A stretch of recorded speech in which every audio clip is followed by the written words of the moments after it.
You sit there, full of knowledge, overflowing with ideas, yet wondering why the one with half your understanding owns twice your results. You were taught that intelligence secures success, but life, ruled by spiritual law, bows not to intellect, it bows to belief. Ellie. There are those who know little, but expect much, and because they expect, they receive. Their minds are not clogged with analysis, hesitation, or the tyranny of logic. They ask, believe, and move. Their ignorance of obstacles becomes their greatest blessing. For they have not studied defeat. They have simply acted in faith. The world does not reward the most qualified. It rewards the most certain. The man who claims success, boldly, persistently, fearlessly, invites it into his life. He may not know how it will come. He may not even care. He walks in the vibration of having, while you sit in the anxiety of proving. Your delay is not because you are unworthy. It is because you are overthinking the divine. You analyze what must be affirmed. You seek permission where you must declare ownership. You polish your intellect while another polishes their belief. And belief, not brilliance, moves mountains. Understand this. Spiritual law responds to command, not contemplation. Speak your wealth. Act your wealth. Feel it within as done, and you shall see it without. The so-called dumb man may lack words, but he walks in bold expectation, and heaven meets him at his stride. Break free from the illusion that you must earn through complexity. Money flows not from strain, but from spiritual alignment. If you can see it, speak it, and feel it with conviction, it must come, regardless of your credentials. The world is not waiting for the smartest version of you. It is waiting for the surest version of you. Let others doubt. You shall decree. Let others reason, you shall receive. For the one who believes boldly receives richly. The invisible laws of life do not reward the cleverest mind. They reward the heart that dares to believe. You may have all the knowledge in the world, but if your mind is clouded with doubt, fear, and hesitation, you block the flow of abundance. The universe does not measure worthiness by how much you know, but by how much you trust. It listens to your inner conviction, not your outer qualifications. Those who believe they are worthy of more, who speak abundance, feel abundance, and expect abundance, draw it in, even without understanding how. It is the invisible contract you sign with the divine, stating that you are ready to receive. Where intellect seeks reasons and permission, belief boldly claims results. When you believe without wavering, the universe aligns itself to your faith, not your facts. A timid genius will always be outpaced by a bold beginner. Why? Because life does not respond to your level of brilliance. It responds to your level of courage. You may possess the sharpest mind, but if it is paralyzed by fear, your gifts remain locked away. Meanwhile, the one who knows less but dares more steps forward and receives. Boldness opens doors that brilliance stands in front of, calculating. Fear questions the path. Boldness walks it. The law of increase answers to movement, to faith in action, not to overthinking. Doubt chokes divine supply, while boldness says, I am ready. And so it is. Those who succeed often do so, not because they are the most qualified, but because they are the most certain. In this world, it is better to believe fiercely and act quickly than to doubt cleverly and never begin. Words are not idle sounds. They are seeds planted into the soil of the unseen. The one who continually speaks of wealth, of abundance, of divine provision, sets spiritual law in motion. Regardless of how much he knows or understands, his speech aligns his subconscious with increase. And that alignment calls forth the very substance of prosperity. Wisdom may ponder, calculate, or wait for the perfect moment, but the one who declares boldly receives freely. Life listens not for intellectual depth, but for the vibration of certainty. To say I am wealthy with conviction, even in the face of lack, is to write a decree that heaven must honor. The mouth is a wand, and the one who uses it to speak riches will draw riches near, for the universe responds not to your learning, but to your language of faith. The riches of life do not flow from endless reasoning or intellectual striving. They flow from alignment with higher truth. Logic deals with appearances, with limits, with what seems possible.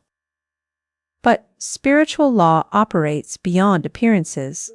It answers not to facts, but to faith. Prosperity is not a prize given to the most calculating mind, but a response given to the soul that boldly claims it as already theirs. You do not have to figure out how it will come. You only need to align with the law that says, as within, so without. When your thoughts, feelings, and words agree with abundance, law must fulfill itself. This is not about earning through effort. It is about receiving through recognition. Prosperity is not the result of mental gymnastics. It is the divine inheritance of the one who believes and receives. Expectation is the invisible magnet that shapes your world. You may have the sharpest intellect, the finest education, or the most brilliant ideas, but if your inner world is wired to expect small, that is all life will deliver. The universe does not reward intelligence alone. It reflects your assumption. If you expect lack, you prepare space for it. If you expect delay, you invite it in. But when you dare to expect greatly, even without evidence, spiritual law begins to move in your favor. The mind that sets its sights high, that assumes abundance as natural, opens the channels of increase. Intelligence without expectation is like a sealed well, deep but dry. But a heart full of faith, expecting the best, draws forth living waters. What you prepare for inwardly is what you receive outwardly. Life meets you at the level of your inner expectancy, not your outer intellect. Life mirrors back not who you are in the eyes of others, but who you believe yourself to be. When a person walks, speaks, and lives as though wealth is already theirs, they are not pretending. They are prophesying. They are aligning their actions with the vibration of abundance. And through spiritual law, abundance begins to respond. Acting rich is not about vanity or spending foolishly. It is about carrying yourself with the dignity, confidence, and gratitude of one who already possesses. This inner assumption becomes an atmosphere, and that atmosphere attracts matching conditions. Poverty of thought repels prosperity, but richness of spirit draws it in. When you embody wealth in your emotions, choices, and words, you set a law in motion, and that law says, to him who has, more shall be given. It is not deception, it is divine preparation. You become the vessel wealth can safely enter, because you already live as though it has arrived. The subconscious mind is the creative center of your life. But it does not respond to logic, intelligence, or clue. It is not impressed by how much you know. It is impressed by how deeply you believe. Your IQ may explain the world, but only conviction reshapes it. The subconscious is moved by repetition, emotion, and the certainty of your inner stance. It accepts what you consistently feel to be true, not what you occasionally think. A person may be highly educated, yet remain bound by limitations, while another with little formal knowledge lives in freedom and abundance, simply because one believed in the other. The subconscious does not discriminate based on credentials. It obeys the dominant impression stamped upon it. Conviction is the language it understands. And the moment you feel something with enough certainty, your subconscious begins working silently and faithfully to bring it into form. The gates of success do not swing open to the most clever. They open to the most confident. Cleverness may dazzle minds, but confidence moves mountains. You can possess all the skill and strategy in the world, but without the inner assurance that says, "I am meant to win," your efforts falter. Success is a spiritual response to bold belief. Confidence is the inner knowing that does not beg, does not seek approval, and does not shrink in the face of opposition. It acts, it expects, it commands. Cleverness waits for proof before it moves. Confidence moves, and then the proof appears. Life favors the one who walks with unwavering self-trust, who stands tall even when circumstances suggest otherwise. In the unseen realm, confidence sends a signal that says, "I already possess what I desire," and success, compelled by that signal, must answer, "Money is not a master, it is a servant."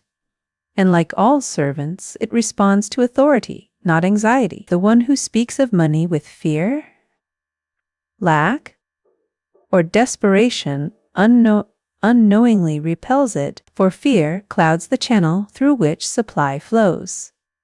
But the man who stands in his spiritual power and declares, "Money comes to me freely, easily, and constantly," speaks from the throne of dominion. He does not beg for provision.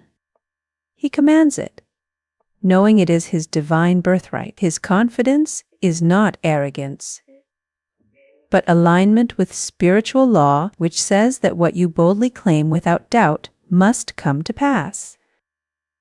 Money, like all forms of energy, responds to the tone of your belief. Speak to it with fear, and it flees. Command it with faith, and it flows. The fearless man becomes a magnet, not because of effort, but because of inner certainty. The blessings of life do not come because of knowledge alone. They come because of the inner permission you give yourself to receive them. You may know every strategy, master every technique, and quote every truth, but if deep within you feel unworthy, undeserving, or asha, ekthekweni,